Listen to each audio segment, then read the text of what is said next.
市中を報道カメラ側で暴力団同士の抗争が起きた。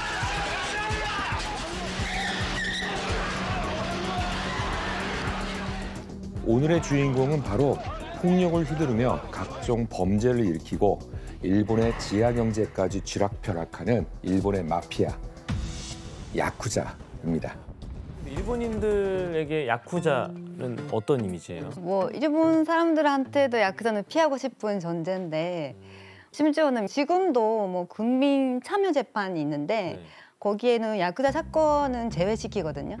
근데 그게 뭐 일반 사람들이 참여하는데 또 야쿠자가 불리한 뭐 판결이 나오면 뭐 복사할까 봐 네, 그렇게 제외시킨대요. 근데 문제는 이제 우리나라 같은 경우에 일본의 그 야쿠자 영향을 많이 받아가지고 일본으로 가서 연수를 가가지고 야쿠자 교육을 받고 거기서 이제 훈련도 하고. 야쿠자 연수를 받으러 갔다 와요? 네. 학원이 있어요?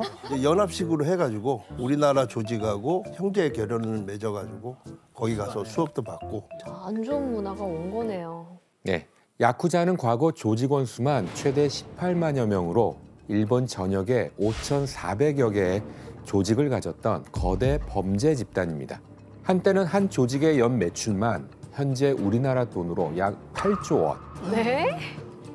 중국의 사마페나 이탈리아의 마피아처럼 세계에서 규모가 가장 큰 폭력 조직이 바로 야쿠자인 거죠.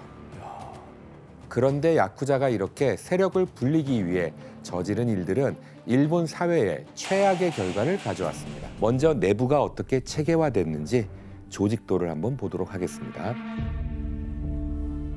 야쿠자 조직은 두목 아래 부두목, 그리고 그 아래 조직원들이 있는 형태입니다.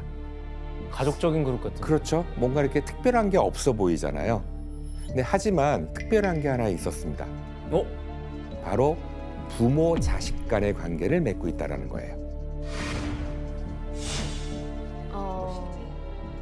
그런데 이 관계를 가리킬 때 쓰는 단어 중 우리가 잘 아는 단어가 나오게 되는데 오야붕. 맞습니다. 오야. 부모의 역할을 하는 두목을 오야붕, 그리고 자식의 역할을 하는 조직원을 꼬붕이라고 부르게 되는 거죠. 꼬붕. 진짜 꼬붕도 많이 썼던 단어예요. 아들 자자거든요. 그래서 자식이란 뜻이에요. 꼬붕이구나. 아들의 역할이란 뜻입니다. 그런데 야쿠자는 왜 하필 조직 내부를 이렇게 부모, 자식 간의 관계로 설정을 했을까요? 진짜 이렇게 끈끈한 가족 같은 관계로 만들려고 한 거 아닐까요? 피로 맺어진. 그렇죠. 교수님, 그러면 저 조직에 들어간다고 바로 부모 자식 관계가 되는 건 아닐 거 아니에요? 그렇지는 않겠죠. 보통 조직에서 그를 보증하는 인물이 있을 때 조직에 들어갈 수 있는데 들어간다 하더라도 어느 정도의 수련 기간을 거쳐야 했습니다. 그러니까 인턴 과정을 거치게 되는 거죠. 이 기간을 야쿠자들의 용어로는 헤아즈미, 그러니까 단어 그대로 방구석에서 지내는 시간을 가리키는데 조직원들이 거주하는 곳에 함께 살면서 집안일을 도맡아 하고 조직의 분위기를 익히는 이제 그야말로 인턴의 시간을 가지게 되는 거죠. 연습생이네요. 맞아요. 잘하시겠네요. 연습생이네. 이 기간이 최소 3년에서 5년 정도 되는데요. 연습생보다 훨씬 더 긴가요? 이렇게 보네요. 그 후 정식 조직원으로 들어와도 되겠다라는 두목의 최종 허락이 떨어지게 되면 한 가지 의식을 거쳐야 됩니다. 바로 사카즈키 의식이라고 하는 건데요.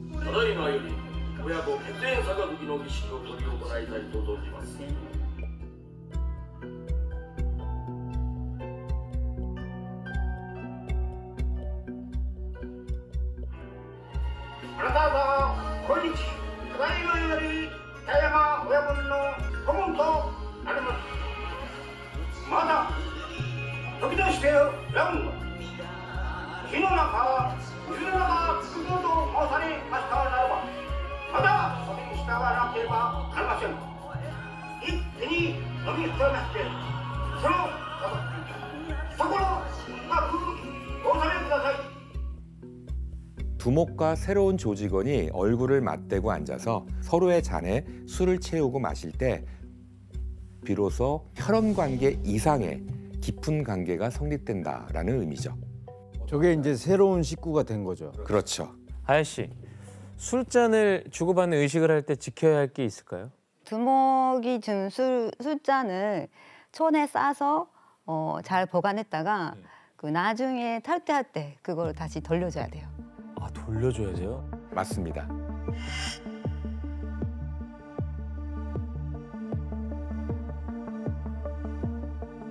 그리고 대부분의 야쿠자는 평생 야쿠자로서의 길을 가겠다는 물증 같은 게 있는데 어떤 건지 좀 알겠어요? 야쿠자를 보증하는 배지 아니야? 배지?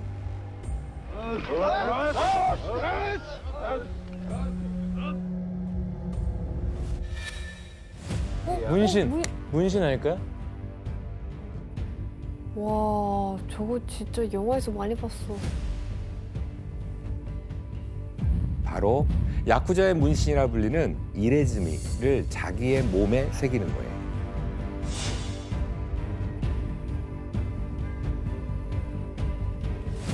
저거 진짜 문신이에요? 예. 옷인 줄 알았어.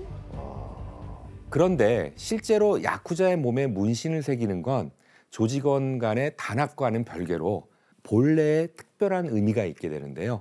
인내를 배우기 위한 것입니다. 근데 그게 그렇게 아파요? 문신이? 그러니까 문신을 가리켜 야쿠자는 가만, 그러니까 일본어로 가만이라는 거는 참다라는 뜻이에요. 가만. 문자 그대로 이레지미를 하는 그 고통, 아픔을 참아서 몸에 새긴다라는 의미를 가지고 있다고 말을 합니다. 네. 그러니까 그 고통이 마치 그 녹슨 면도칼로 살을 이렇게 자르는 느낌이라고 합니다. 그 정도예요? 예. 그러니까 게다가 과거엔 나무 막대 끝에 여러 개의 바늘이 달려 있는 도구를 직접 손으로 소위 말하는 장인의 이 한 땀 한 땀 새기는 방법밖에 없었기 때문에 옛날엔 진짜 아팠겠다. 더더욱이 고통이 심했다라고 하는데요. 도구를 피부에 찔러 넣고 먹물을 밀어 넣어서 조각처럼 새기는 방식이 일본의 전통적인 방식입니다. 뭐야, 무슨 도자기에 그림 새기듯이 하는 거구나. 예.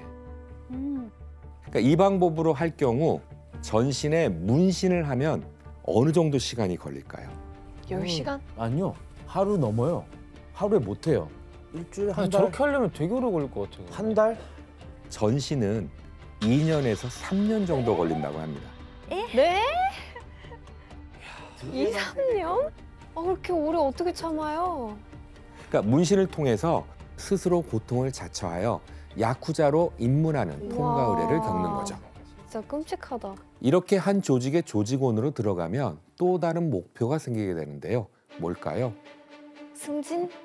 즉 하나의 조직을 맡을 수 있을 만큼 성장해서 이 조직의 하부 조직으로 독립을 하는 겁니다. 큰 야쿠자 조직은 보통 1차 조직의 조직원이 2차 조직의 두목이 되고 2차 조직의 조직원이 3차 조직의 두목이 되면서 거대한 계층 구조를 이루게 됩니다. 한 조직 안에 수많은 하부 조직이 있는 피라미드 형태의 거대 조직이 되는 거죠. 이러면서 조직원들 간에는 좀처럼 끊어내기 어려운 결속력이 이제 만들어지게 되는데요. 모든 조직원들은 상부에 상납금을 내서 두목의 지위를 공고히 하고 조직의 유지와 운영을 가능하게 만드는 구조였던 거죠. 그렇다면 이렇게 내는 상납금은 어떻게 흘러가는 걸까요? 밑에서부터 이렇게. 그렇죠. 계속. 한 조직을 예로 한번 살펴보도록 하겠습니다. 1차 조직의 120명 조직원들이 한 달에 한 명당 50만 엔씩을 내고 2차 조직들에 속한 250명의 조직원 한 명당 약 25만 엔씩을 거기에 3차 조직들에 속한 600명이 각 15만 엔씩을 상납금으로 내게 되는 겁니다. 그러니까 이 돈이 총 2억 1,250만 엔. 그러니까 우리나라 돈으로 약 20억 정도가 매달 피라미드 구조, 맨 꼭대기에 있는 조직의 두목에게 상납되게 되는 거죠. 와, 저 두목 되는 게 꿈이겠다. 엄청난 규모죠. 이때 조직원들은 더 많은 상납금을 내려고 하는데 대체 그 이유가 무엇일까요? 그래야 빨리 위로 올라갈 거 아니에요. 정확히 맞습니다. 조금씩 감을 잡아오시는데요. 이제 그래서 야쿠자의 세계에 들어온 거예요. 축하해. 더 많은 상납금을 낼수록 조직 내에서 승격될 기회가 더 많아지게 되겠죠. 이 상납금이 야쿠자가 불법이든 뭐든 가리지 않고 돈을 버는 이유 중에 하나예요. 그래서 야쿠자들은 자신들의 근거지에 있는 가게들에게서 보호비를 명목으로 자율세를 걷거나 조직의 허락을 받고 다른 조직의 야쿠자가 관리하는 지역을 침범해서 싸움을 벌여가지고 이권을 빼앗기도 합니다.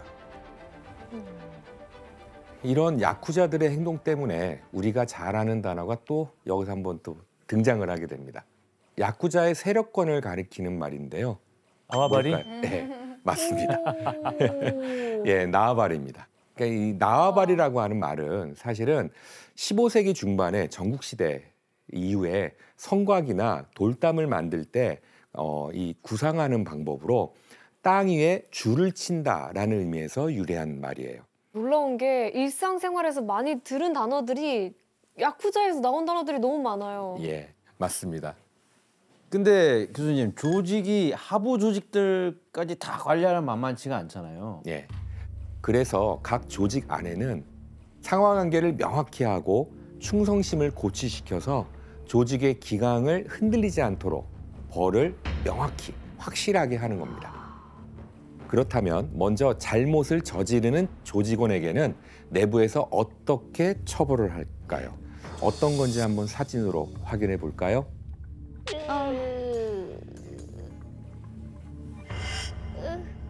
바로 손가락을 한 마디씩 자르는 체벌입니다. 좀 잔인한 모습이긴 합니다만 일명 유비츠메라고 하는 이제 부르는 그 처벌인데요. 사실 역사가 좀 길긴 합니다. 그러니까 과거 에도 시대 때 사무라이가 일본도 칼이죠. 칼을 쥘 때 새끼 손가락부터 검지까지 이렇게 순차적으로 이렇게 감싸지는 거예요. 그럴 때마다 점차 검을 쥐는 힘이 약해지는 데에서 착안된 처벌이었습니다. 그러니까 그래서 사무라이들은 죄를 지을 때 새끼 손가락부터 한 마디씩 잘려나갔던 거였어요. 칼을 써야 하는 사무라이한테 가장 잔인한 벌인 거네요. 그렇죠. 그리고 동일하게 칼을 써야 되는 야쿠자한테도 상징적인 처벌이 되겠죠. 아, 누가 만들었어, 그거 진짜. 그러니까 야쿠자 역시 잘못을 저지를 경우 새끼 손가락부터 한 마디씩 잘랐다라고 보시면 됩니다. 이렇게 잘라낸 손가락을 상부에 받치며 본부에서 그 손가락을 이제 보관하게 됩니다. 아이고. 그리고 손가락을 잘라내도 글씨를 쓰거나 뭐 할 수 있게끔 젓가락질도 하고. 예, 그걸 하기 위해서 세 개를 남겨놓은 거고 이렇게 손가락이 잘린 야쿠자는 바깥에서는 모형 손가락을 끼우고 다니기도 했다고 합니다.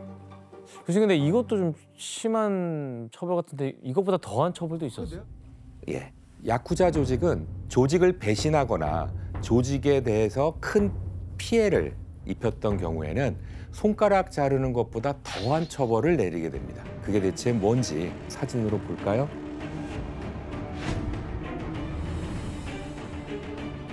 이 사람은 자신의 쾌락만을 쫓아 치정 문제까지 썩어 빠져 선배들로부터 거듭된 주의와 온종도 짓밟고 개 짐승만도 못한 그 행동을 용서하기 어려워 조직의 협의 결과 파문하기로 결정했습니다. 그러면 이렇게 조직에서 파문을 당한 조직원은 어떻게 될까요? 그냥 일반인 신분이 돼서 예. 조직에서 건들지도 않던데요. 사실상 이들한테 파문은 마치 사형 선고와 아, 같은 왜냐하면 거예요. 그동안 사고를 쳐왔는데 예, 그 조직의 보호 아래 있었던 사람인데 이제 그게 없어진다는 그렇죠. 거예요. 해당 조직에는 물론이고 전국의 다른 조직에게도 다 전달이 됩니다. 그래서 누군가 해를 가해도 조직이 보호해주지 않는다는 것을 이제 의미하게 됩니다. 증명해 주는 거구나. 다른 그렇죠. 조직에도 못 들어가고. 파문을 당한 한 야쿠자의 증언을 한번 경험상 지원 씨가 한번 읽어봐 주실래요? 네. 야쿠자를 죽이는데 칼은 필요 없다. 파문장 하나면 충분하다. 조직이라는 것은 실체가 없는 만큼 정말 무섭다. 이처럼 조직에서 내쫓김과 동시에 울타리가 사라져버리는 셈이라고 볼 수가 있습니다.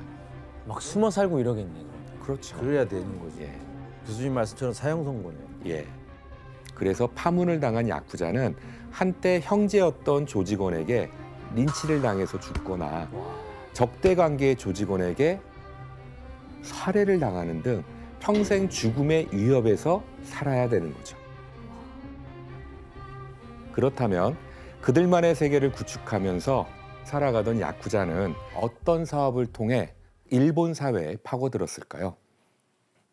그중 하나는 바로 연예계와 스포츠계에 진출하는 거였습니다. 연예계?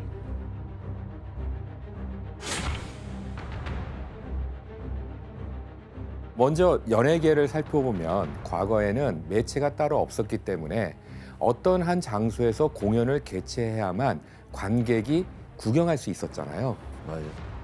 이때 해당 지역인 아까 나왔던 나와바리를 관리하는 야쿠자들은 공연을 주최하는 공연사가 자신들에게 잘 보이지 않으면 공연장 앞에서 소위 말하는 깽판을 치면서 흥행을 방해했던 터라 이들과 관계를 잘 유지하는 게 곧 흥행으로 가는 지름길이었습니다.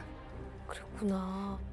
당시 한 공연사 사장이 어떻게 야쿠자에게 잘 보였는지 지원 씨와 규현 씨가 한번 읽어봐 주실래요? 그래 네. 좀 보여줘요. 야, 멀대. 아이 좀 권위 있게 좀 해보세요. 가오 있게. 네, 가오 있게. 할 수 있어, 할 수 있어. 야, 멀대. 누구한테 허락받고 여기다 공연 포스터를 붙여? 이곳의 두목이시군요. 그렇지 않아도 두목의 힘을 빌려 이번에 꼭 공연을 흥행시키고 싶습니다. 북한 사람이에요? 멀대. 아니, 난 일본 사람인 줄 알았는데. 두목이 힘써주시면 수익의 반을 드리겠습니다. 잘 찾아왔어. 그렇게 하자. 어떤 방식으로 야쿠자가 관여했는지 좀 알겠어요? 결국 공연을 흥행시키기 위해서 야쿠자의 권력과 힘은 꼭 필요한 요소였던 겁니다. 서로 공생하는 거구나. 그래서 그러면 야쿠자가 본격적으로 연예계에 개입한 게 언제부터예요? 1950년대 말 야쿠자 두목이 연예 기획사를 설립한 게 그 중요한 계기였어요. 그럼 뭐 소속사 같은 걸 차린 거네요? 그렇죠. 어떤 연예 기획사였는지 한번 함께 사진을 볼까요? 뭐야? 기획사 이름은 이 야쿠자 조직의 근거지를 본따서 고베 예능사라고 붙였어요. 예능사. 이 사진은 야쿠자 두목이 당대 최고의 가수들을 앞세워서 엔카 공연을 했을 때의 사진입니다. 그렇다면 이 기획사를 만든 야쿠자 두목은 이 중 누구일까요? 근데 제일 뒤에 계신 분 저분이에요. 예, 맞습니다. 저분이에요? 예, 바로 오른쪽 맨 뒤에 있는 인물이에요. 이 인물은 세계 3대 조직이자 일본에서 가장 큰 조직을 일군 야마구치파의 두목, 타오카 카즈오라고 하는 인물입니다. 그는 야마구치파에서 가장 잔혹한 두목으로도 알려져 있습니다. 진짜. 전설적인 사람이네요. 전설이죠. 야쿠자 세계에서 이 타오카 카즈오가 유명한 인물입니까? 이게 워낙 이 친구가 원래 야마구치파에서 핵심 전투원이었었는데 행동대원이라고 부르는 네, 거예요. 행동대원이었죠. 그 사촌 동생이 살해당한 것에 대한 복수로 그 상대방을 칼로 찔러가지고 1년 징역 살다 나와서 나오자마자 또 살인 사건을 일으켜가지고 징역 8년을 또 살다가 다시 또 나왔어요. 아주 좀 극악한 거죠. 교수님 그러면 이 야쿠자들이 공연에 개입한 걸 넘어서 기획사까지 직접 차린 이유는 뭐예요? 바로 당대 최고의 한 여성 가수가 소속된 거 자체가 기획사 설립의 명분을 만들어준 거였어요. 최고의 슈퍼스타였던 그녀가 대체 누구인지 한번 확인해 볼까요? 일본의 천재 소녀에서 국민 가수로 등극했던 와 8천만 장. 아? 말이 안 되는데? 바로 미소라 히바리라는 가수입니다. 아야 씨는 잘 아시죠? 그럼요. 네, 네. 진짜요? 국민 가수. 네. 엄청 유명한 분인가 네, 봐요. 와.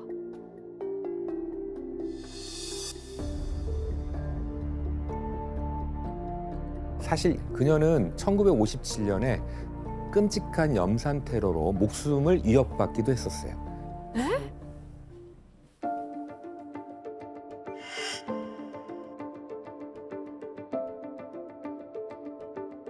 이때 그녀가 도움을 요청한 게 바로 타오카 카즈오였습니다. 와. 야쿠자 조직이었죠. 이렇게 타오카 카즈오는 미소라 히바리 덕분에 자연스럽게 연예계에 진출할 수 있었습니다. 그래서 타오카 카즈오는 그녀를 미끼로 각지에서 공연을 기획하는데요. 해당 지역을 관리하던 야쿠자 두목을 찾아가서 같이 공연을 주최하고 돈을 나눠 갖자고 제안을 했습니다. 만약 거절한다면 폭력으로 해결했던 거죠. 와. 결국 이렇게 공동 주최 공연 제안을 받아들이면 고베 예능사는 산하에 들어갈 회사를 차리게 해서 상대 야쿠자 조직을 조직 아래 하부 조직으로 만들어 버렸습니다. 다른 조직을 통째로 삼켜서 그들이 다스린 지역까지 꿀꺽하는 거였죠. 이 정도면 기획사 설립이 어떻게 보면 야쿠자 세력 확장에 뭐 도움이 되고 있는 거예요. 예, 이용당한 거죠. 네. 와. 이렇게 타오카 카즈오는 각지에서 공연을 주최하면서 세력권을 점차 넓혀갈 수가 있었습니다. 안 좋을 텐데. 그러니까 결국 고베 예능사는 1958년에 2,180만 행의 공연 수익을 얻게 되고요. 64년에는 무려 1억 3,280만 행의 말이 수익을 안 되는데? 기록하는 등 엄청난 대형 기획사가 됩니다. 근데 연예계는 어떻게 보면 그 미소라 히바리가 도움을 청해서 한 건데 스포츠계는 그럼 어떻게? 그러니까 당시 국민 스포츠로 떠올랐던 게 기억하실지 모르겠지만 프로레슬링. 이었어요. 그쪽이야 스포츠가. 예. 그러니까 이때 자이니치 코리안들이 스포츠계에도 많이 진출을 했는데요. 슈퍼스타가 한 명 있게 되는데 누군지 아시겠어요? 공부한 적이 있습니다. 아 장발산? 역발산. 아 장발산이 역도산. 역발산 아니고 역발상 아니에요? 역도산. 예, 맞습니다. 프로레슬링계에서 절대적 인기를 얻었던 역도산입니다. 역도산이 경기를 하는 날은 사람들이 붓새통을 이루고 천황 다음으로 역도산이란 말이 나올 정도로 일본 내 역도산의 인기는 하늘을 찔렀다고 볼 수 있어요. 진짜 슈퍼스타네. 그런데 이런 절호의 기회를 놓칠 리 없는 야쿠자 조직들은 역도산을 무기로 경기장의 이권을 차지하려고 호신탐탐 노리게 됩니다. 그중 고베 예능사를 만들었던 타오카 카즈오는 역도산이 출연하는 경기를 컨트롤할 수 있는 발판을 만들어서 프로레슬링계에도 발을 담그기 시작하게 되는데요. 어떤 건지 한번 사진으로 확인해 볼까요?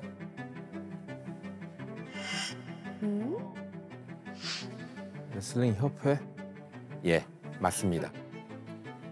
협회 회장에는 당시 정치계 거물이었던 코다마 요시오라고 하는 사람이 맡게 되고요.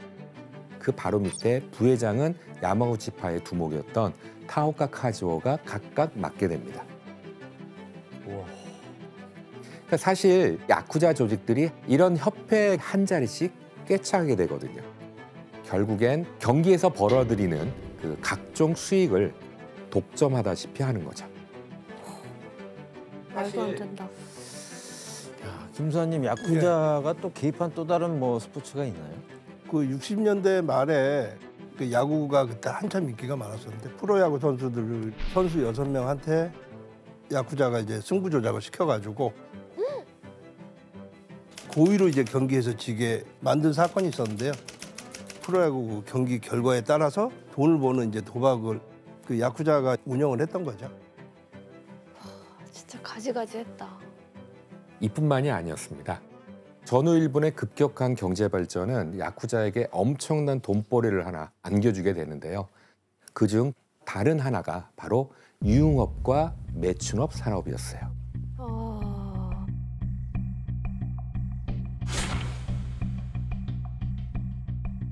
일본의 경제 성장으로 풍속 산업으로 불리는 유흥업도 부흥기를 이제 맞이하게 되는데요.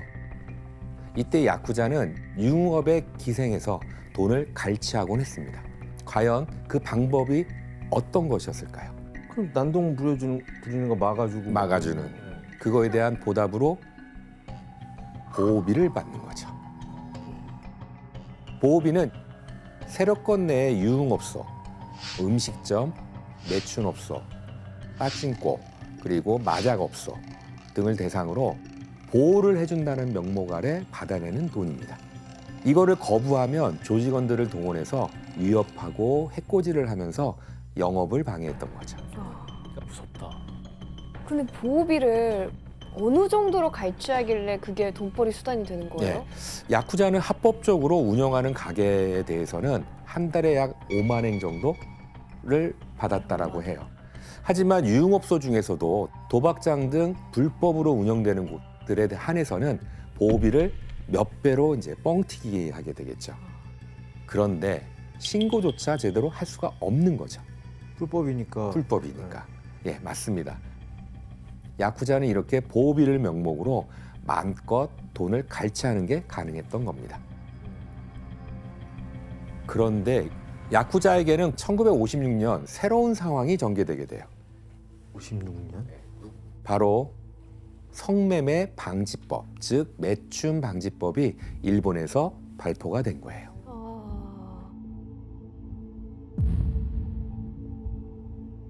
이 법이 만들어지자 매춘업소의 공식적인 매춘은 모두 금지되게 됩니다. 네. 그렇다고 해서 야쿠자들이 매춘업에서 늘 뒤에 빠져 있었던 것만은 아니에요. 대신 인신매매를 통해서 법망을 피해 몰래 여성을 데려다 놓는 곳도 있었습니다. 일본의 딱 중간 정도의 하트 모양으로 보이는 섬이 있어요. 이곳이 바로 와타카노 섬이라고 하는 곳입니다. 일명 매춘의 섬이에요. 충격적이다. 일단 저 섬은 그냥 말 그대로 매춘을 위한 섬인가요? 예. 지금의 도쿄인 이전에 에도와 오사카를 잇는 주요 해상로에 위치한 이 섬은 에도 시대 때부터 여자들만 사는 섬이라고 불리면서 매춘업이 성행했던 곳이에요. 야쿠자는 이곳에 여성을 비싸게 팔아넘기고 돈을 벌기도 했습니다. 섬에다 갖다 놓네. 예, 맞습니다. 여러 곳에서 헌팅한 여자 3명을 연달아 섬으로 보내 순식간에 600만 엔 정도 벌었다. 30명 이상은 섬으로 보낸 것 같다. 이곳의 이야기는 취재하던 한 소설 작가가 책으로 이제 르포로 발간을 하면서 밝혀지게 됐는데요. 일본 안에서 버젓이 일어나는 야쿠자의 인신매매가 세상에 드러난 거라고 볼 수가 있습니다. 형사님, 네. 야쿠자가 매춘업과 얼마나 깊숙하게 관련되어 있는 거예요? 뭐 야쿠자는 원래 매춘업을 꾸준히 해왔고요. 미성년자 주부들을 팔아 넘기기도 하고. 와. 그리고 이제 야쿠자 목이 미성년자들을 갖다가 매춘을 하게 한 후에 거액의 이제 알선료를 받기도 했다고 하더라고요. 그러니까 이렇게 일본 사회에 전방위로 뿌리내린 야쿠자는 1963년 조직 수가 전국에 약 5,400여 개로 확대되게 됩니다. 와. 심지어 조직원은 당시 자위대보다 많은 숫자인 약 18만 4천여 명에 달했다라고 할 정도로 그 정점에 달했습니다. 와. 이렇듯 닥치는 대로 돈을 벌어들이는 야쿠자는 점점 일본 사회를 이제 좀먹어 가게 되는 거죠. 그리고 1970년대가 되자 야쿠자는 당시 엄청난 수익을 올리던 이 사업에 뛰어들기 시작을 합니다. 당시 일본에서 대부업은 유례없는 호황을 누리고 있었어요. 그래서 1978년 어느새 그 규모는 4,200억엔 정도의 규모였다라고 해요. 그러니까 말 그대로 대부업은 떼돈을 버는 산업이었던 거죠. 결국 야쿠자들이 뛰어든 대부업은 이자율을 끝없이 높이는 결과까지 만들었습니다. 실제로 1970년대 일본 대부업의 연 이자율은 무려 109.5%까지 허용이 되는 지경에 이릅니다. 이자가 109%라고요? 100%가 넘었다고요? 예, 어떻게 갚아 그거를? 엄청나죠. 이렇게 커져가던 야쿠자의 대부업체는 결국엔 당시 사회적 문제를 야기시키는 결과를 만들었습니다. 그리고 바로 돈을 갚지 못하면 자사를 독촉해서 빚을 갚도록 만든 거였어요. 에? 3,000명이 넘게 이 보험을 들었고 그중 일부는 자살로 생을 마감하기도 했습니다. 와. 두목 명령으로 보석상 아줌마에게 1,000만 엔을 회수하러 갔다. 그녀는 발버둥 쳤지만 전액을 회수했다. 그 방법은 자살로 몰고 간 것이다. 그녀는 생명보험으로 돈을 지불했다. 결국 스스로 목숨을 끊는 사람도 있었지만 야쿠자가 자살을 종용한 탓이었던 거죠. 사회 악이다 진짜. 하지만 이때 만약 스스로 목숨을 끊는 방식을 택하지 않은 사람들에게 야쿠자가 운영하는 대부업체는 어떻게 돈을 받아냈을까요? 어떻게 받아? 바로 이 사람을 이용한 돈벌이를 하는 거죠. 아, 인신매매? 그렇죠. 어... 한 예로 일본에서 굉장히 크게 형성되어 있는 업계가 하나 있는데요. 일본 문화 하면은 떠오르는 일본 문화요? 바로 성인 비디오 업계. 일명 어덜트 비디오라고 하죠. 야쿠자는 만약 돈을 갚지 못하면 이들이 빌린 돈보다 더 비싸게 AV 제작 업체에게 팔아넘겨서 빚을 갚게 만들었던 거였어요. 그러니까 돈을 뭐 빌려주는 게 아니라 그냥 돈을 계속 쓸어 담네요. 맞습니다. 네. 이후 1990년대로 들어가면서 버블 시대가 등장하잖아요. 이제 야쿠자는 본격적으로 이 시기부터는 돈을 쓸어 담기 시작을 합니다.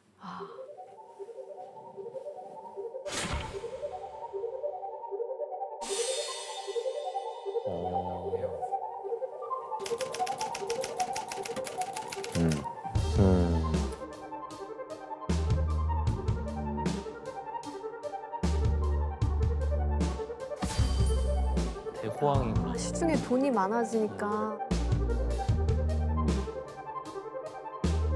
저금리 시대였기 때문에 더 가능한 거였네요. 그렇죠.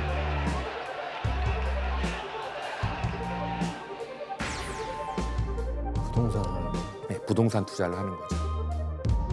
대단하다.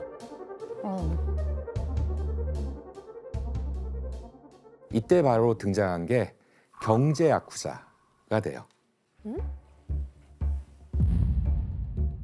그동안의 야쿠자와는 다르게 이들은 마치 기업가처럼 합법적인 경제 활동을 가장해서 조직에 엄청난 자금을 벌어다주는 역할을 하게 됩니다.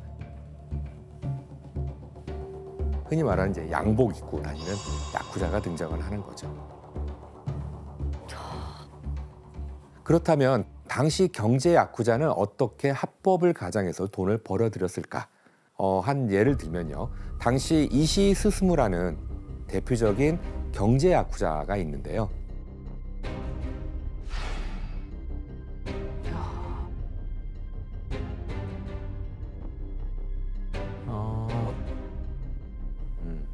그런데 이시 스스무는 먼저 부동산 회사를 설립하게 됩니다. 그런 다음에 본래 야쿠자의 본성을 드러내서 정치인과 재계를 협박해서 자금을 얻어내게 돼요. 이렇게 모은 1,700억엔의 돈을 부동산 회사에 통해서 증시에 쏟아붓게 됩니다. 그 결과 1987년엔 120억엔의 수익을 올리고 바로 2년 뒤인 1989년에는 철도와 호텔을 운영하는 도쿄전철의 주식까지 매집하기도 했습니다. 이시 스스무는 도쿄전철 주식의 2% 이상까지 사들여 주식을 담보로 약 360억 엔을 대출받았다. 와. 그래서 이시 스스무는 이 돈을 기반으로 부동산을 싼 값에 마구마구 사들이기 시작을 해요. 만약 팔지 않는 집주인이 있다면 뭐 화음병으로 이제 공격을 하거나 협박도 하고요. 또 강탈하는 수법을 쓰기까지도 했습니다. 이렇게 싼 값에 사들인 부동산을 야쿠자는 또다시 값을 올려서 되파는 수법을 쓰게 됩니다. 이후 엄청나게 불어난 야쿠자들의 자산에 은행들은 이들에게 쉽게 대출을 다시 또 허락해주는 이제 프로세스가 생기는 거겠죠. 결국 경제 야쿠자가 마구잡이로 받은 은행 대출은 이후 버블 붕괴가 왔을 때 일본 경제를 휘청거리게 만드는데 큰 일조를 하는 거죠. 게다가 살인 사건까지 생겨나게 되는데요.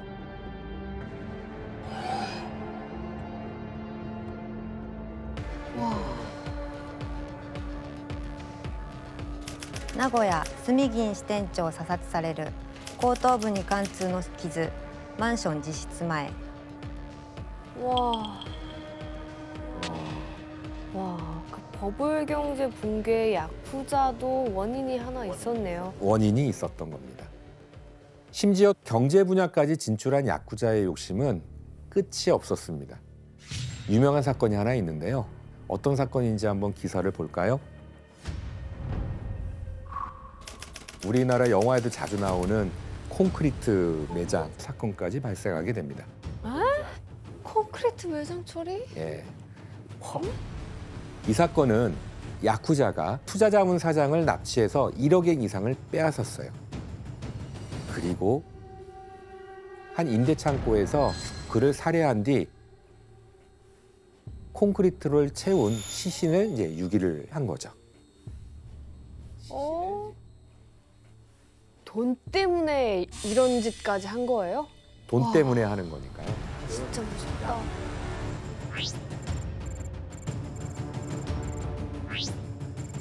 이렇듯 야쿠자는 돈을 벌기 위한 방법에 혈안이 되어 있었다라고 생각하시면 되고요. 그리고 이렇게 벌어들인 돈은 폭력에도 똑같이 투자하게 됩니다.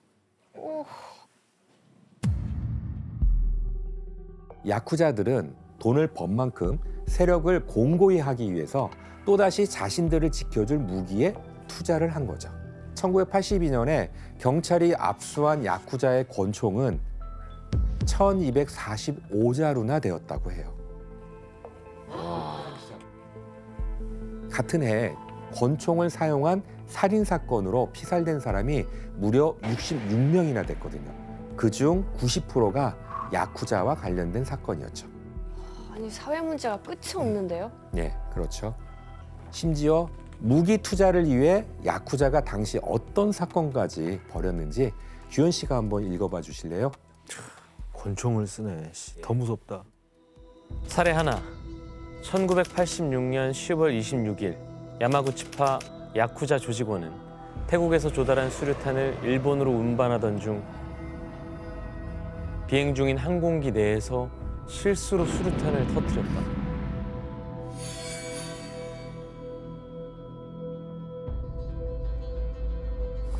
오 마이. 멍청한 놈이네. 사례 둘. 1989년 3월 11일 조직의 야쿠자 두목 등 16명은 권총 제조 기술을 가진 필리핀인 4명을 위조 여권을 사용해 일본에 오게 해 1년간 권총 100수십 정, 실탄 1000여 발 등을 밀조시켜 팔아치우다 체포됐다. 이거 밀수가 아니라 그냥 만들어버리는. 만들어버리는 거죠. 와. 징하네요. 저 정도는 좀 몰랐어요. 그냥 칼 같은 걸로 막 이렇게 찌르고 예. 그런 수준인 줄 알았는데. 예. 심지어 야쿠자는 권총 외에 보다 살상력이 큰 자동 소총 등의 총기나 수류탄 등의 폭발물을 보유하는 데 혈안이 되어 있었습니다.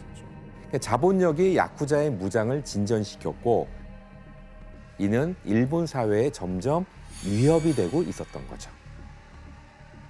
와. 그리고 이렇게 무기를 모으던 야쿠자는 세력권을, 즉 나와바리를 넓히기 위해서 잔인한 조직 간의 전쟁을 시작합니다. 그중 야쿠자 전쟁의 서막을 알리는 전쟁이 시작되었는데요. 바로 야마구치파와 마츠다파의 전쟁이었습니다. 마츠다파. 어떤 전쟁이었는지 아야 씨가 헤드라인을 읽어주시겠어요? 田岡組長撃たれ負傷医師2人も巻き添え若い男単銃発射し逃走 요토 시내의 나이트클럽에서 전설의 야쿠자 두모 타오카 카즈오를 향한 총격 사건이 발생한 겁니다. 그러나 총알은 타오카 카즈오의 목 뒤를 스쳤고 신경을 관통하지 않아서 그는 살 수 있었는데요.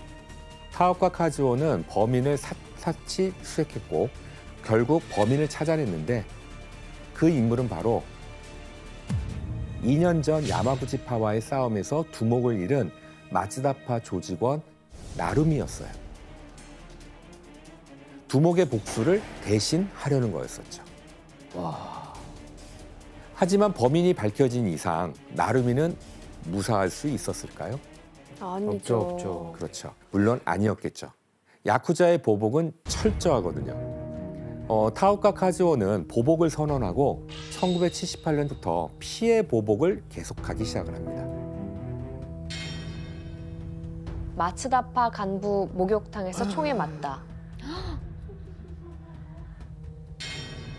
마츠다파 조직원 2명 총격으로 사망.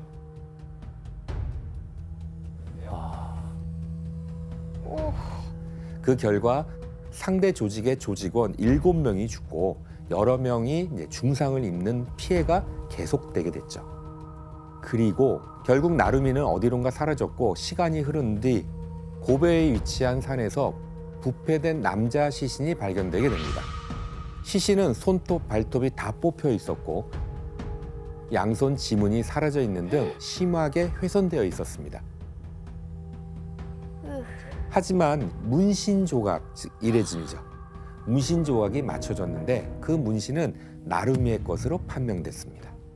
아, 문신으로 알았구나. 예. 그리고 타오카에 관한 소문들이 많은데 그 나루미가 고문당하는 장면을 찍어서 그거를 비디오 테이프로 보면서 되게 만족해 했었다라는 그런 소문들도 있어요. 맞습니다. 하지만 이후 극도로 건강이 악화된 타오카 카즈오는 1981년에 결국 심장마비로 세상을 떠나게 되는데요. 그의 허무한 마지막 길을 한번 영상으로 확인해 보도록 하겠습니다. 昭和56年7月23日 3개월의 午後 준비? 7時30分山口組3代目田岡和夫組長行く享年68歳10月23日実に密葬後3ヶ月を要したこの日 周到な準備を終えて盛大にして厳粛な山口組組葬の運びとなった 야쿠자 세력이 얼마나 대단했는지 좀 짐작이 되죠. 그러니까요. 무슨 네. 규모가. 그런데 타오카 카즈오의 죽음 이후 야마구치파 내부에서는 후계자 자리를 놓고 내분을 겪다 결국 새로운 두목이 살해당하는 사건이 일어나면서 또다시 전쟁이 시작됩니다. 1984년부터 87년까지 일명 야마이치 항쟁이라고 불리는 야쿠자 전쟁이 또다시 발생한 거죠. 이들은 늘어난 무기를 활용해서 역대 최악의 야쿠자 전쟁을 계속 이어나갔는데요. 당시 상황이 얼마나 심각했는지 영상으로 확인해 볼까요?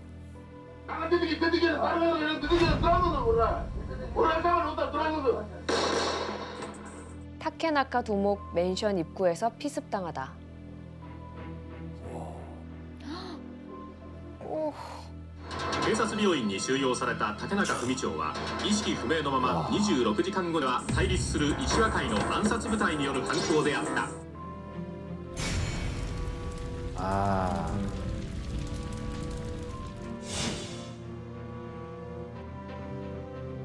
야마구치파가 이치와카이 조직원 3명에게 총격, 2명 사망.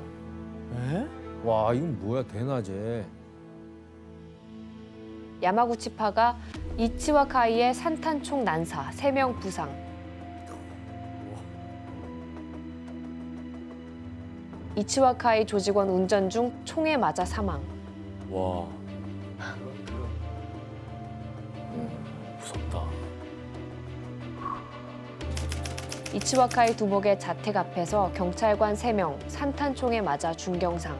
아휴. 참 섬뜩하죠. 말도 안 돼요. 대낮에 길거리에서. 예, 그렇죠. 대단하다. 그리고 결국 야마이치 항쟁으로 야쿠자는 총 25명이 사망을 하고요. 시민을 포함한 부상자는 약 70여 명에 달했다라고 합니다. 이렇게 일본 도심 한복판에서 벌어지는 야쿠자의 무자비한 싸움은 일본 사회를 이제 공포에 몰아넣게 되는 거죠.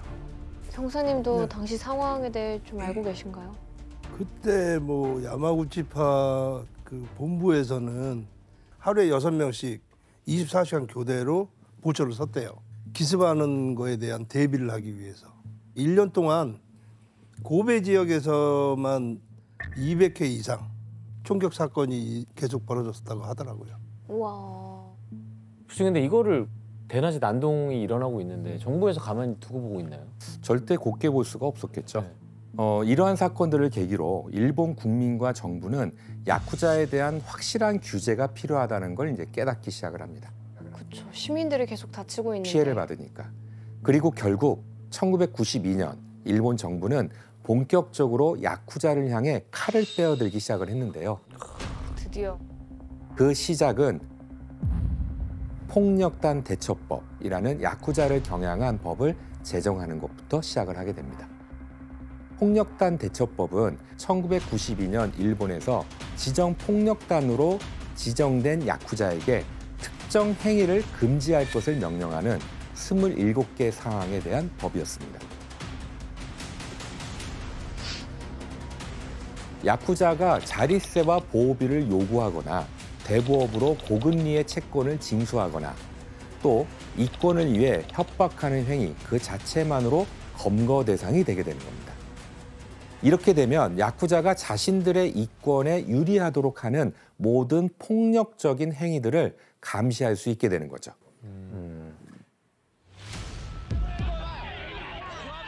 폭력단 대처법이 시행된 1992년엔 매일 야쿠자의 검거 소식이 이제 등장하게 되는데요. 인조와의 전쟁이네. 그렇죠. 하지만 야쿠자들은 불법을 저지르고도 여전히 법망을 피해 나갔고 그리고 일본 정부는 폭력단 대처법에 단서를 더했어요. 야쿠자의 두목이 같이 기소가 되는 법입니다. 이렇게 되자 야쿠자는 이제 일본 국민과 경찰을 포함하는 사회의 눈치를 이제 조금씩 보게 되겠죠. 마음대로 할 수가 없게 되는 거잖아요. 이제 궁지에 몰렸네요, 네, 진짜. 입지가 없어져요. 그렇죠. 그러다 보니까 조직원들이 허튼 짓을 해서 두목이 잡혀가는 일이 없도록 조심 또 조심시키는 거였죠. 어떤 걸 하든. 하지만 일본 정부는 야쿠자의 괴멸을 목표로 2011년 또 한 번 새로운 법을 발표하게 됩니다. 최근이네. 10년 전이네. 예, 바로 2011년에 시행된 폭력단 배제 조례라는 법이 만들어지게 되는 건데요. 暴力団排除条例が今日から東京都と沖縄県で施行されます。警視庁は昨日夜から朝にかけて警察官230人を動員して JR 錦糸町駅周辺の繁華街の集中取り締まりを行い、市民生活からの暴力団の排除を訴えました。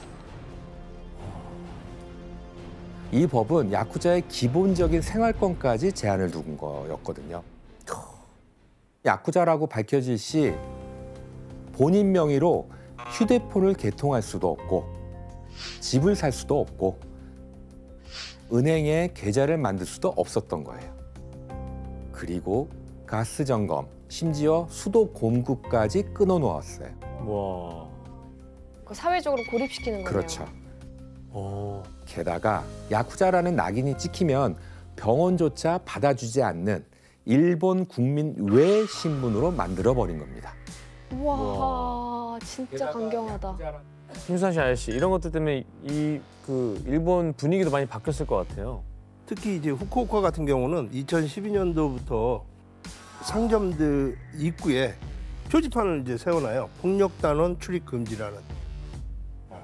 야. 근데 이거를 어기고 야쿠자가 들어갔을 경우에는 50만 엔의 벌금형에 처해지게 돼 있어요. 들어가기만 해도. 예. 뭐 야쿠자의 명함을 건네는 것과 그리고 문신을 노출하는 거 그런 것도 처벌 대상이 됐고 그리고 야쿠자가 5명 이상 모이면 그냥 바로 체포할 수 있게 됐어요. 우와. 예, 맞습니다. 결국 경제적, 사회적으로 손발이 묶여서 고립된 이 야쿠자 사회에서 조금씩 변화가 생겼습니다. 거치것 없었던 야쿠자들이 조직에서 대거 떨어져 나가기 시작하는 거죠. 얼마나 야쿠자의 수가 급감했는지 그래프를 한번 볼까요? 2010년 이후부터 그래프가 대폭 하락한 게 보이시죠? 와, 많이 줄었다. 90년대 초만 해도 9만 명이 넘었던 야쿠자가 현재 2만 명대로 떨어지게 된 겁니다. 와, 좀 경찰이 단속을 진짜 잘한 거네요. 그리고 인기도 떨어졌나 봐요, 그러면. 그렇죠. 그렇다면 야쿠자는 이제 거의 사라진 걸까요? 아니요. 야쿠자의 권력이 추락했다고 볼 수는 있지만 야쿠자는 정부의 칼날을 피해서 자신들의 정체는 숨긴 채 더 음지로 숨어 들어가고 있습니다. 야쿠자는 야쿠자로 낙인 찍힌 본인들 대신 자유롭게 활동할 수 있는 이들과 연계해서 교묘한 방법으로 범죄를 계속하고 있습니다.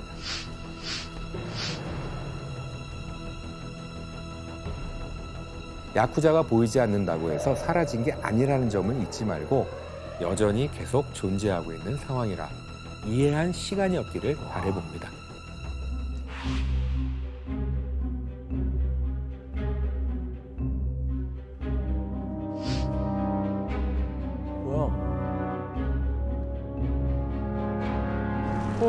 뭐 하는 거지, 지금 갑자기? 이거 뭐지? 왜 저래? 어머. 어머. 진짜 어머. 왜 그러는 거야? 어떡해. 어머. 왜? 원래 총기 소지가 돼? 뭐야? 아니 왜 무슨 사연이 있는 거야?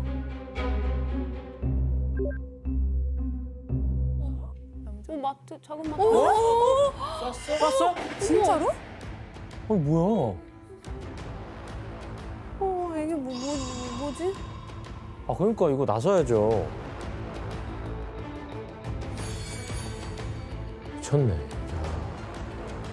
아니 유탄 발사기도 있어?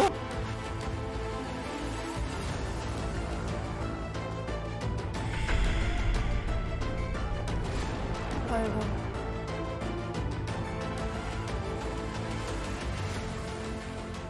방금 본 영상은 이탈리아 각 지역에서 찍힌 CCTV를 모아둔 영상입니다.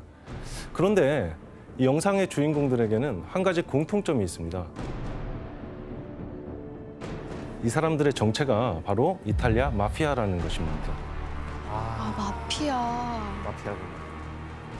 이탈리아 외교부에 따르면 마피아가 벌어들이는 한 해 수입이 최소 1,660억 유로. 유로? 그러니까 우리 돈으로 대략 233조에 달한다고 하고요. 233조에 달한다고 하고요. 아니, 오늘 계산도 안 돼. 한 나라 국가의 거의 뭐 매출 아닙니까? 와 대단하다. 그래서 이 천문학적인 돈을 토대로 유럽 경제를 어지럽히는 것은 물론이고 최근에는 오세아니아, 아프리카 증지까지 그야말로 전 세계를 무대로 검은 손을 뻗치고 있습니다. 그래서 오늘 주제는 사라지지 않는 추악한 권력, 이탈리아 마피아입니다. 이야, 마피아. 코사노스트라가 새롭게 뛰어든 사업 영역이 있었습니다. 코사노스트라는 우리들의 것이라는 뜻입니다.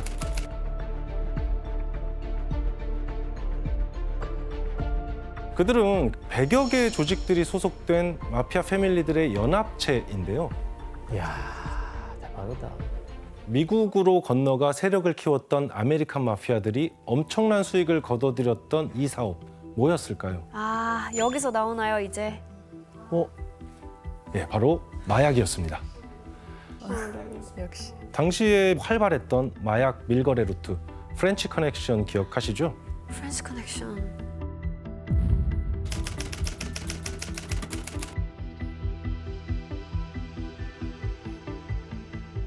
동남아시아와 튀르키예의 양귀비가 프랑스의 마르세유에서 순도 높은 헤로인으로 정제돼서 미국으로 유통되었었죠.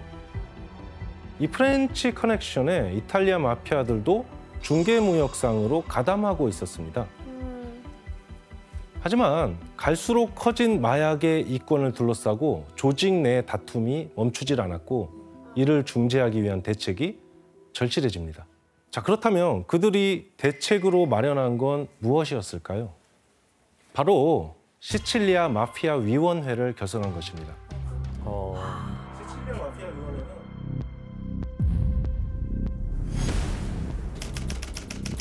시칠리아 마피아 위원회는 내부 분열을 막기 위한 일종의 조정위원회였습니다.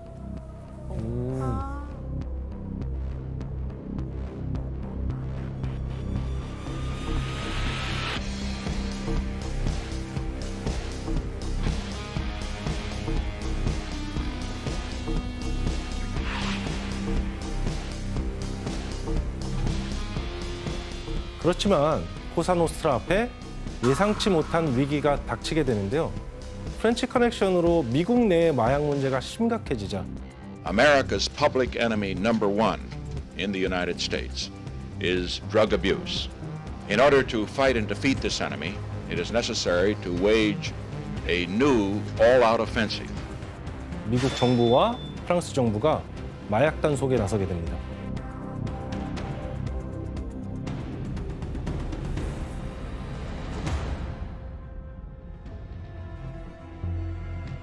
결국 1970년대 초 프렌치 커넥션은 와해됩니다.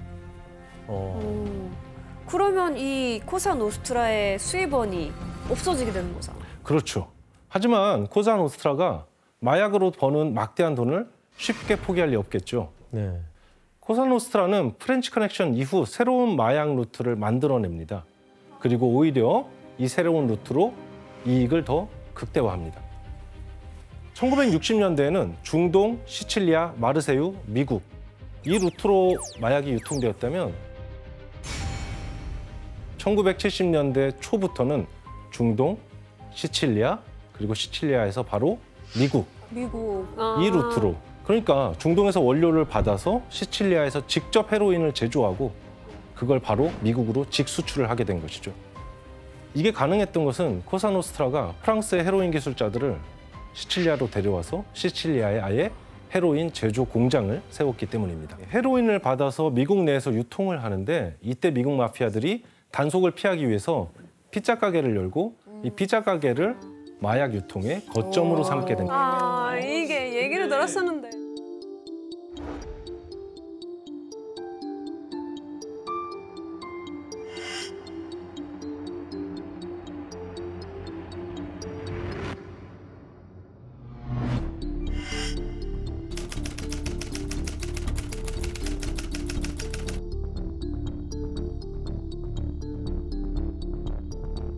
그래서 이것을 피자 커넥션이라고 합니다. 와. 아니 근데 이런 피자 커넥션으로 미국에 유통되는 마약 양이 당시 어느 정도였는지 알고 계세요? 이제 이 피자 커넥션 통해서 1975년부터 1984년까지 16억 5천만 달러의 헤로인을 수입을 하는 걸로 알려져 있는데 그거는 원으로 바꾸면 2조 3천억 원이 돼요. 엄청 어마어마한 그런 금액이죠. 조 단위예요? 네. 이렇게 코사노스트라가 마약으로 천문학적인 돈을 벌다 보니까 마약 비즈니스의 주도권을 두고 코사노스트라 내부에서 역사상 최악의 전쟁이 벌어집니다. 바로 시칠리아 마피아 대전쟁이 시작됩니다.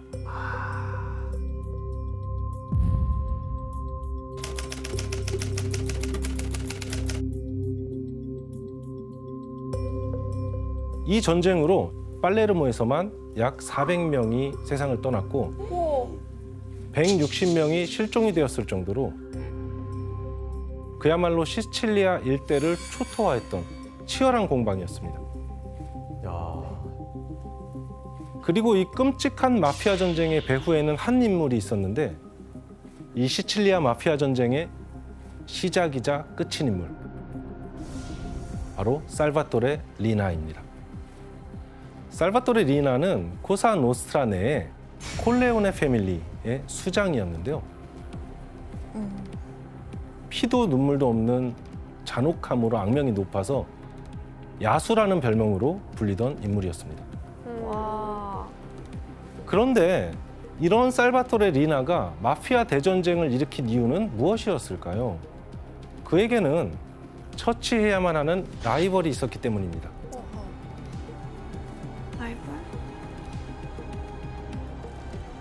바로 스테파노 본타테와 살바토레 인체릴로입니다.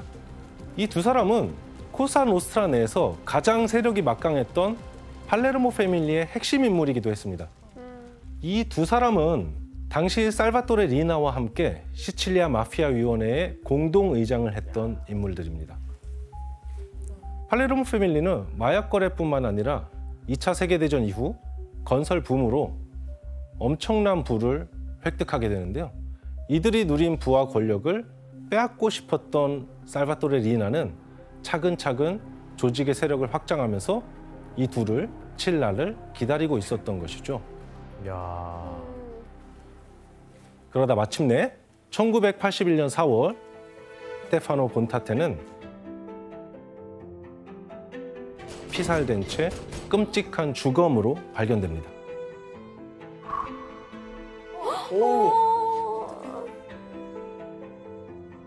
그리고 그로부터 한 달 후 살바토레 인체릴로마저 피살됩니다.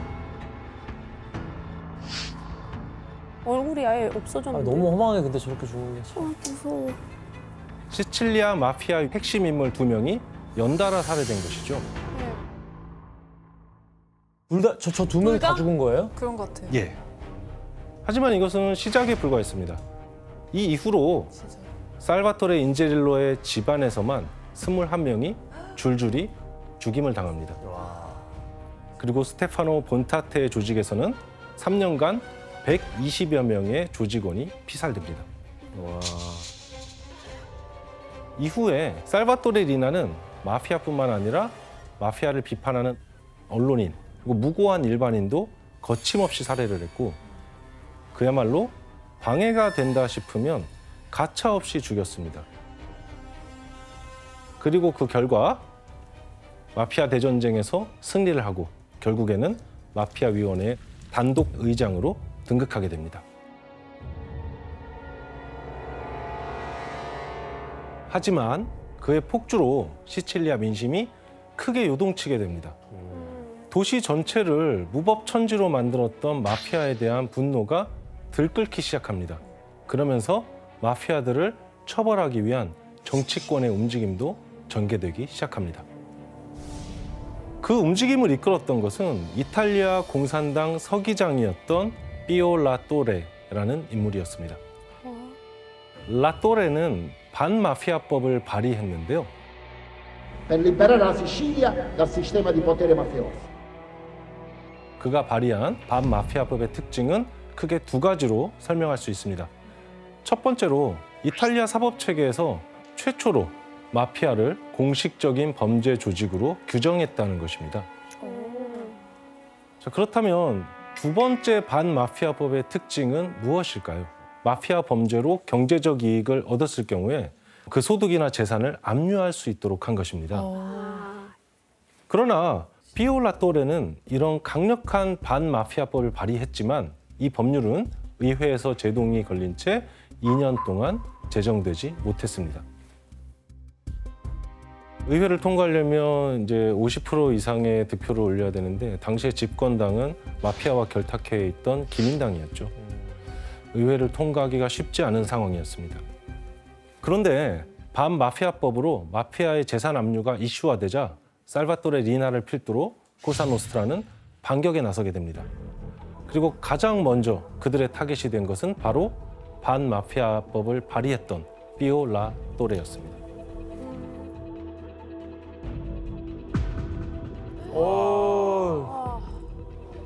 아우 저 마피아들 진짜. 1982년 4월에 피오 라 또레는 싸늘한 주검으로 발견이 됩니다. 아 이건 아니지. 이건 진짜. 상황이 이렇게 되자 이탈리아인들은 충격에 빠지게 되죠. 그렇죠. 그의 죽음 이후 1982년 9월 이탈리아 정부는 반마피아법을 공식적으로 선포하게 됩니다.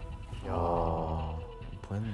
이제 막다른 궁지에 내몰린 코사노스트라는 검찰과 경찰의 고위 간부들을 상대로 테러를 지속하고 줄줄이 살해합니다.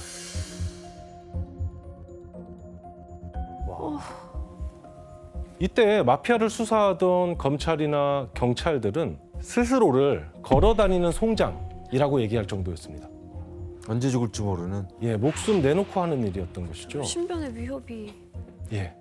하지만 반복되는 마피아들의 협박과 테러, 갖은 회유에도 굴하지 않고 마피아 척결에 앞장섰던 검사들이 있었는데요. 팔코네, 조반니. 보르셀리노. 이탈리아인들의 영웅이죠. 네, 네. 맞아요. 이탈리아 사람이라면 모르는 사람이 없을 만큼 되게 유명한 사람들인데 본인 목숨을 걸고 마피아를 없애려고 노력을 했던 사람들이에요. 예, 말씀해 주신 것처럼 1985년 11월 팔코네와 보르셀리노 이 두 검사를 비롯한 팔레르모의 검사팀은 475명의 마피아 단원에 대한 기소장을 드디어 완성합니다.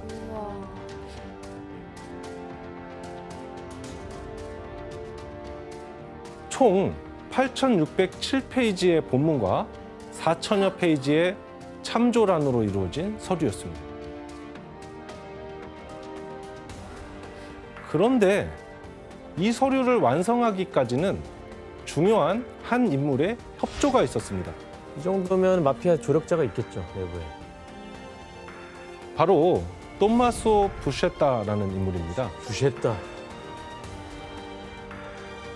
부셰타는 최초로 오메르타의 규율을 깨고 경찰에 협조하기로 결정합니다. 대체 그 이유가 무엇이었을까요? 진실은 토마소 부셰타가 살바토레 리나에 대해서 굉장한 적개심을 가지고 있었던 인물이기 때문입니다. 아, 그런 이유도 있었구나. 마피아 전쟁 때 부셰타는 두 아들이 실종됐고 자신의 형, 조카, 그리고 사위 등이 피살되는 경험을 하게 됩니다. 아, 원한을 가질만 하네요. 그리고 그 일을 주도했던 것이 살바토레 리나였죠. 그렇죠. 부셰타는 연이은 가족들의 죽음에 마피아 생활에 환멸을 느끼고 있었고 이런 부셰타를 조반니 팔코네 검사가 검찰 조사에 협조해달라고 설득을 하게 됩니다. 아, 잘했다. 결국 부셰타는 마피아의 절대적 규율인 오메르타를 깼고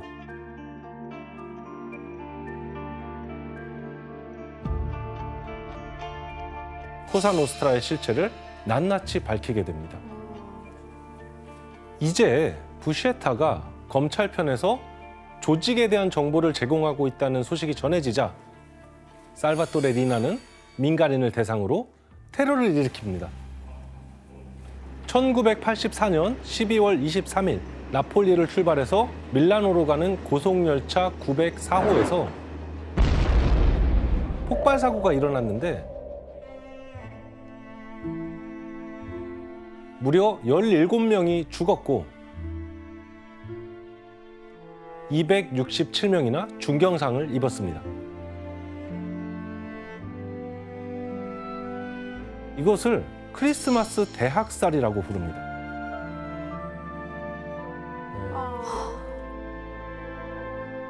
이 테러는 부셰타와 검찰 측에 보내는 리나의 일종의 경고의 메시지였죠. 그러나 이제는 이런 경고가 코사노스트라를 향한 수사를 막을 수가 없었습니다. 그러니까 더 심해지지. 그래서 반마피아법을 근거로 드디어 이탈리아에서는 마피아를 처벌하는 역사상 가장 큰 재판이 열리게 됩니다. 이 마피아 재판은 수많은 피고인들에 대해서 장기간 진행한다는 뜻으로 막시 재판으로 불리게 됩니다. 검찰의 끈질긴 수사 끝에 재판정에 서게 된 마피아는 모두 475명에 이르렀고, 그리고 이 재판을 진행하는 데 있어서 이탈리아 정부도 적극적으로 나섰습니다. 우치아르도네 형무소 옆에 새 재판정 건물을 지었습니다. 아, 진짜 지었구나. 이 재판정 건물은 벙커 형태로 지어졌고요. 강화 콘크리트를 사용해서 우와. 로켓 공격에도 끄덕없게 했고, 대박. 헬기 등을 이용한 공중에서의 접근도 차단할 수 있도록 설계되었습니다. 아, 그러니까 모든 테러에 대비한 거네요. 예, 무장한 마피아가 쳐들어오거나 폭탄으로 벽을 부순 뒤에 법정에 난입해서 보스와 조직원들을 구출하는 일을 막기 위해서였습니다. 와. 그럼 당시 법정의 모습을 영상으로 한번 직접 확인해 볼까요? 궁금하다. 진짜 궁금하다. 궁금해요. 저도 모르겠어요. 오, 대박. 저런 재판장은 처음 봐요. 처음 봐요, 진짜. 어머머, 어머. 철창? 와. 사람이 많구나. 철창이 진짜 대박이다. 이때 피고 475명 중에 119명이 구제 중 기소되었고 300여 명의 피고들이 재판을 받았는데 변호인단만 200여 명이었습니다. 변호인 200명. 이에 맞서 검찰 측이 준비한 서류만 해도 40만 페이지에 달했습니다. 40만 페이지. 와, 그게 언제 다 공부를. Signor Presidente, volevo comunicarle che l'imputato Tommaso Buscetta, che ho rinunziato a comparire, è a disposizione della Corte.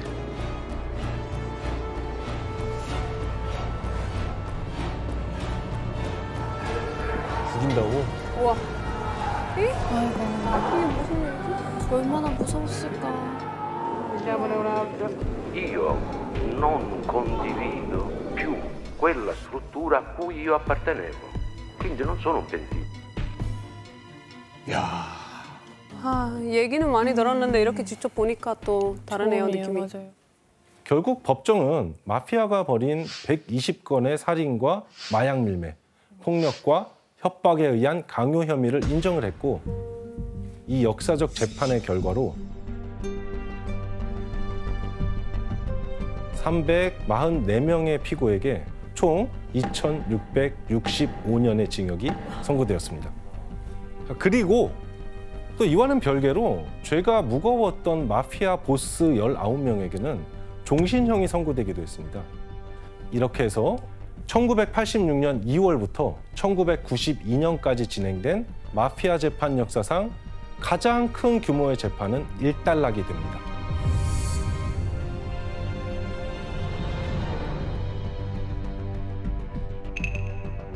자, 그런데 막시 재판이 종결되었던 바로 그해 5월 23일 팔레르모 인근의 한 도로에서 폭탄 사고가 일어납니다.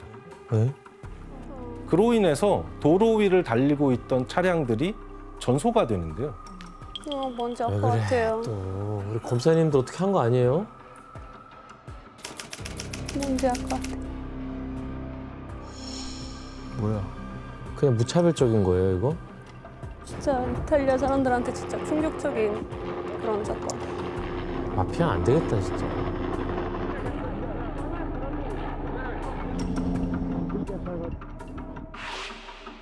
자, 과연 사고를 당한 사람은 누구일까요? 검사님. 그쵸. 제발 아니었으면 좋겠다. 그 차량들 안에 타고 있던 사람은 다름 아닌 팔코네 검사와 그의 아내, 그리고 이 팔코네 검사를 경호하던 경찰들이었습니다. 맞아요. 추가 수사를 막기 위해서 코사 노스트라가 벌인 암살이었습니다. 팔코네 검사의 동선을 미리 파악하고 있던 마피아가 도로 지하를 가로지르는 배수관에 약 500kg의 폭탄을 설치해두었다가 리모컨으로 폭발시켰던 것이죠.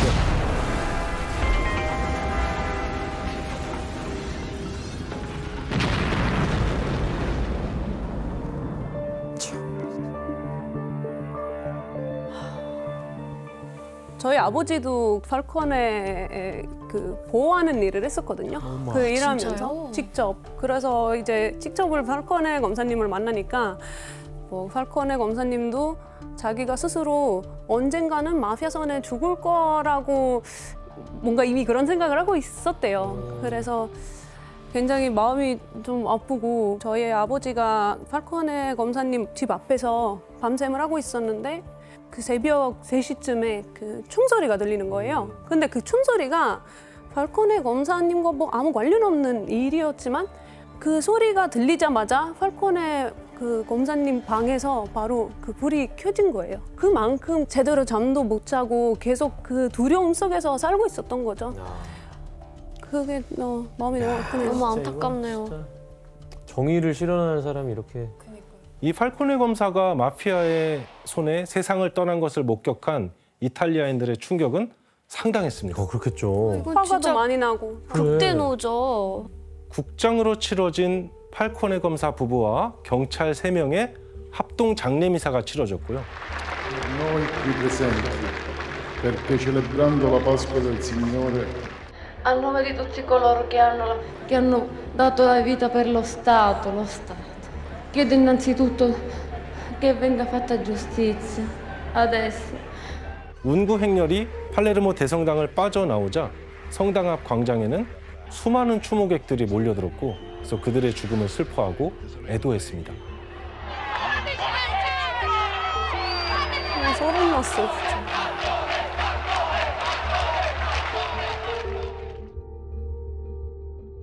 이날 추모를 위해서 모인 시민들은 팔레르모는 정의를 원한다. 정부에서 마피아를 몰아내라. 이런 내용의 플래카드를 내걸고 시위를 벌였습니다. 정말 이탈리아 사람한테 너무 충격이었어요.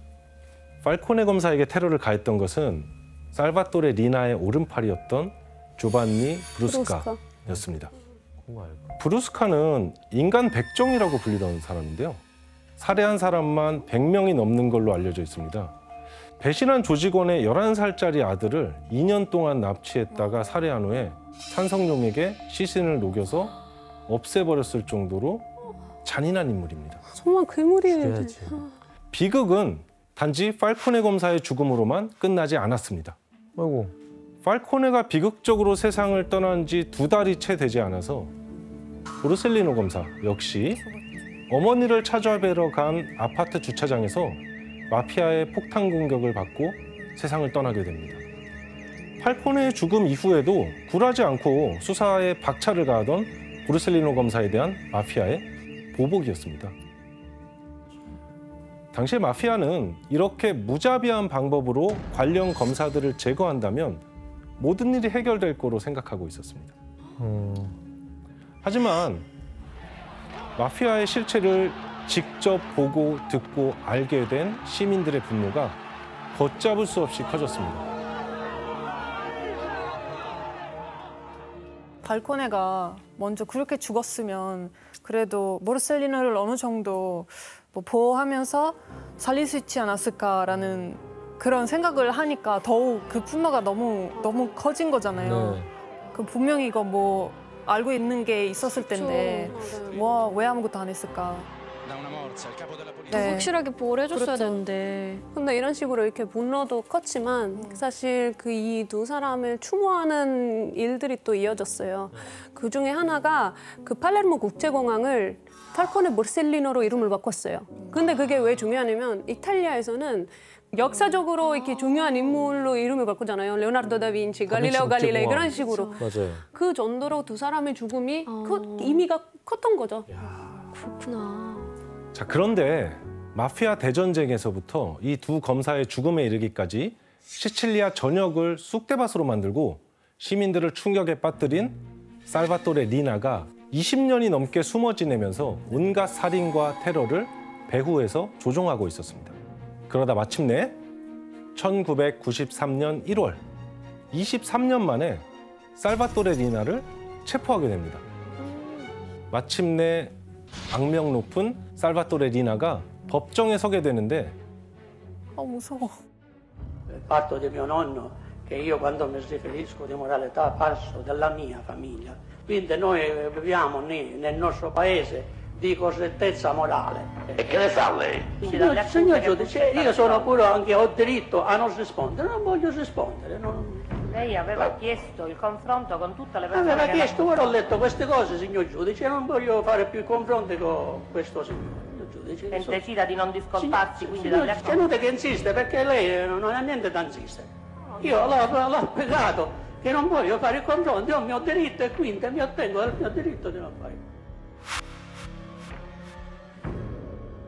Io questo signore lo conosco, lui ha deciso tutti gli omicidi che sono successi nel Siciliano, tutti, anche quelli della provincia, di altre province, non solo della provincia di Palermo.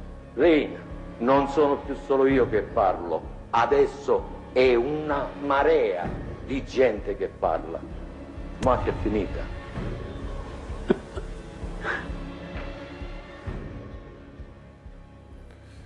리나의 태도를 보니까 어떤 생각이 드시나요? 뻔뻔해요. 고통스럽게 남은 여생을 고통스럽게 해드리고 싶네요. 예, 수많은 희생을 치른 끝에 뒤늦게 살바토레 리나가 체포되었고 총 52명의 살해를 배후에서 조종한 혐의로 종신형을 선고받습니다. 이로써 끝을 모르고 승승장구할 것만 같았던 코사노스트라도 쇠락의 길을 걷게 됩니다. 드디어. 그로 인해 대대적인 마피아 척결은 일단락됩니다. 잇따른 마피아 척결의 움직임으로 시칠리아의 전통적인 마피아 조직인 코사노스트라의 세력이 움츠러들었죠. 그 사이에 이탈리아 남부에선 2000년대 들어 막강한 영향력을 행사하는 두 조직이 등장합니다. 바로 나폴리의 까모라와 칼라브리아의 은드랑게타입니다. 까모라는 마피아 비즈니스계의 새로운 강자라고 할 수 있습니다. 까모라는 120여 개의 조직 아래 7천여 명의 조직원이 활동하는 걸로 추정됩니다. 마피아의 전통적 사업인 마약은 물론이고 건설, 식품, 명품, 관광 사업 등 맞아요. 다방면에 손을 뻗치고 있는데 유연한 조직 운영과 신속한 의사결정이 강점으로 꼽히고 있습니다. 와, 거의 무슨 스타트업 같은 느낌이네요. 스타트업. 마피아 스타트업. 그런데 이렇게 악명 높은 까모라에겐 기존의 이탈리아 마피아 조직과 조금 다른 특징이 하나 있습니다. 바로 까모라 내에 이탈리아 전역의 화제를 모았던 여성 보스가 있었는데요. 다른 조직에도 여성 보스가 있기는 하지만 까모라의 여성 보스처럼 널리 알려졌던 적은 없습니다. 자, 대체 누군지 사진으로 확인해 볼까요? 무서워. 무섭게 생길 것 같은데. 에? 되게 뭔가 작게 보이는데요? 무슨 영화 배우 같아요. 뭔가 미인이신 것 같은데? 예, 까모라 최초의 여성 보스 아순타 마레스카인데요. 마레스카는 원래 카모라의 보스와 결혼한 보스의 아내였습니다. 그런데 남편이 조직 내 분쟁에 휘말려서 예상치 못한 죽음을 당하게 됩니다.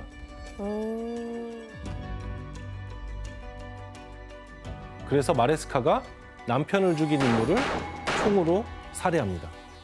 마피아 조직의 특징이었던 피해 복수를 실행한 것이죠. 당시 마레스카는 18살로 임신 6개월이었습니다.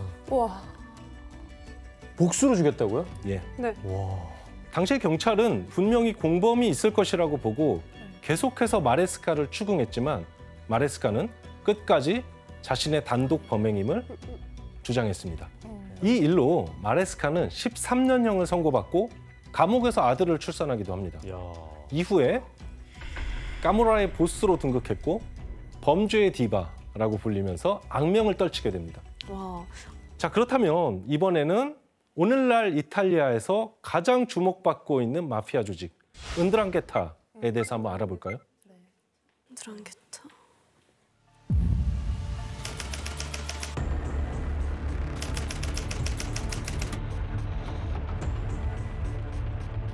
가장 부유한 조직으로 알려져 있는데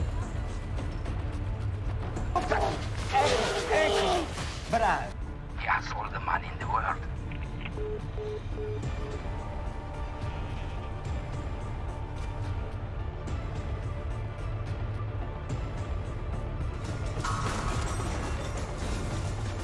현재 은드랑게타가 올리는 수익이 이탈리아 GDP의 3%에 달한다고 추정될 정도로 어마어마한 돈을 벌어들이고 있습니다.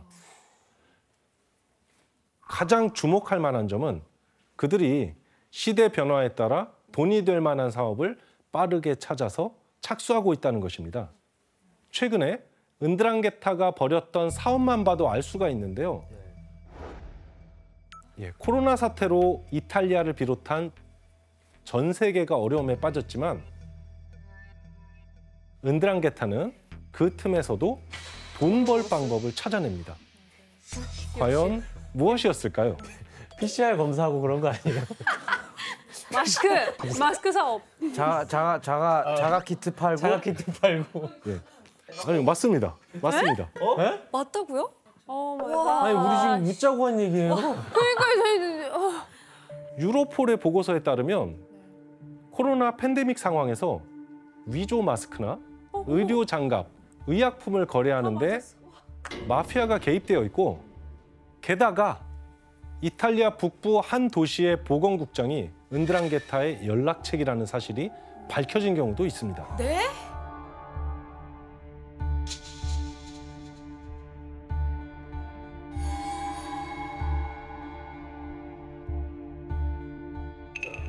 나 방금 충격받았어요. 저는. 건강은 건들면 안 되지. 심지어는 장례식 업체에 투자하기도 하고 병원에서 나오는 세탁물을 처리하는 클리닝 업체에도 투자를 하고 있습니다. 와 진짜 별짓을 다 하는구나. 가면 냅뒀잖아요? 백신 만들었을 것 같은데. 가짜 백신. 와우.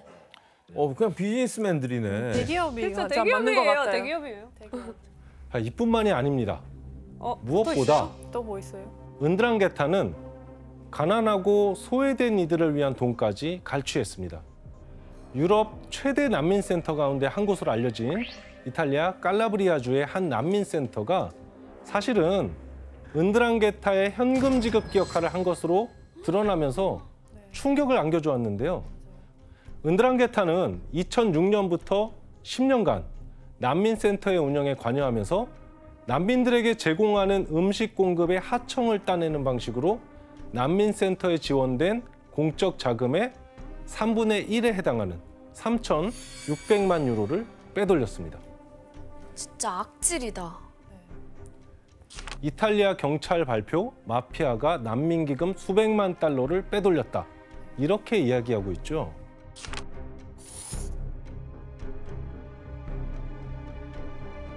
그렇게 빼돌린 자금은 부동산과 고가의 차 혹은 선박을 구입하는 데 썼다고 알려져 있습니다. 이렇게 각 분야를 넘나들며 악행을 저지르는 마피아들이 2010년대 들어서 가장 큰 공을 들여서 활동하고 있는 분야가 있습니다. 코사노스트라, 까모라, 은드랑게타까지 이 3대 마피아 조직 모두 끝이 없네, 끝이 없어 진짜. 대체 뭘까요? 바로 농업입니다. 그죠. 그만해. 농업까지요? 우리가 흔히 농업을 의미하는 아그리kultura와 마피아를 합친 아그로마피아라고 부르는데요.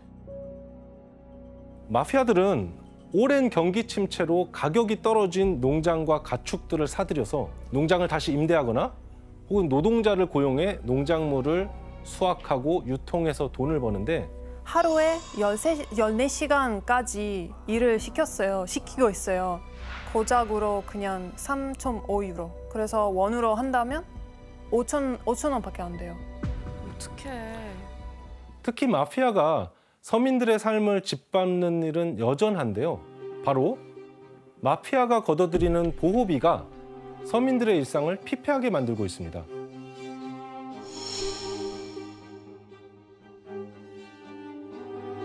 이탈리아어로 삐쪼라고 하는데 자영업자부터 기업까지 예외 없이 내야 하는 것입니다. Pagavamo 250 euro al mese, poche cifre. È l'imposizione che è una cosa che ti distrugge.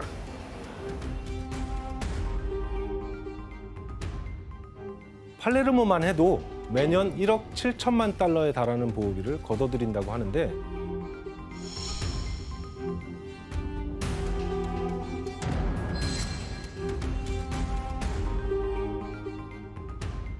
만약 보호비 요구를 거부할 경우에는 사업장은 아수라장이 될 거고 방화 그리고 살해 위협에 노출되기가 일쑤겠죠.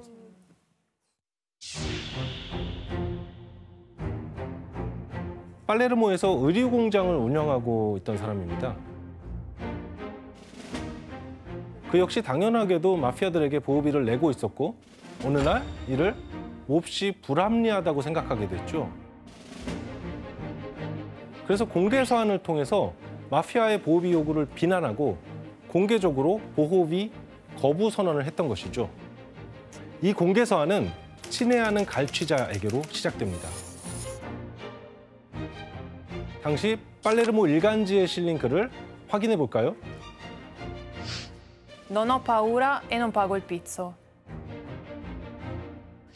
Libero Grassi, titolare della Sigma Biancheria, resiste al racket delle estorsioni. Ho subito due estorsioni, una rapina, oltre a intimidazioni varie. Che lui dice se tutti si comportano come me, se tutti si comportano come me, si distruggono gli estortori.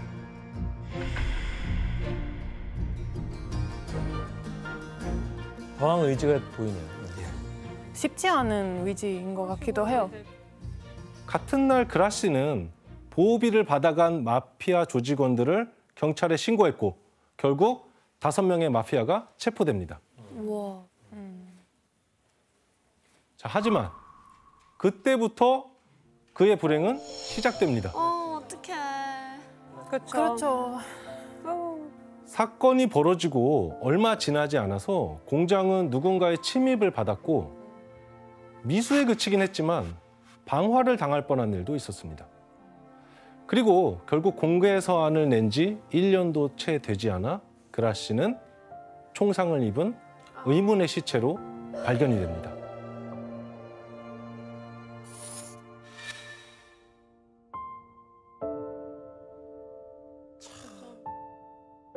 이렇게 마피아에 의해서 목숨을 잃는 무고한 시민들의 희생이 또 계속되고 있습니다. 통계에 따르면 2022년 7월까지 이탈리아에서 마피아의 손에 희생된 사람은 총 1,008명입니다. 그런데 이 통계는 마피아 조직들 간의 이권 다툼에서 사망한 사람들은 통계에서 제외돼 있습니다. 자, 이렇게 민간인들의 희생이 그치질 않자 이탈리아 정부는 민간인들의 희생을 기리기 위해서 3월 21일을 마피아 희생자의 날로 지정합니다.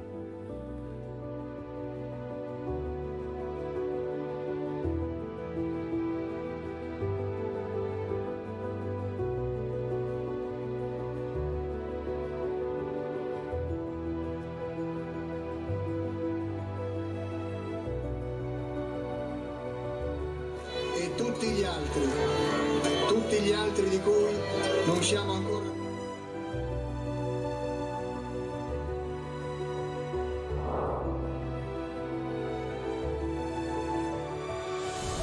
적극적으로 마피아의 부당함에 맞서 싸우면서 악습을 타파하기 위해서 노력하고 있습니다.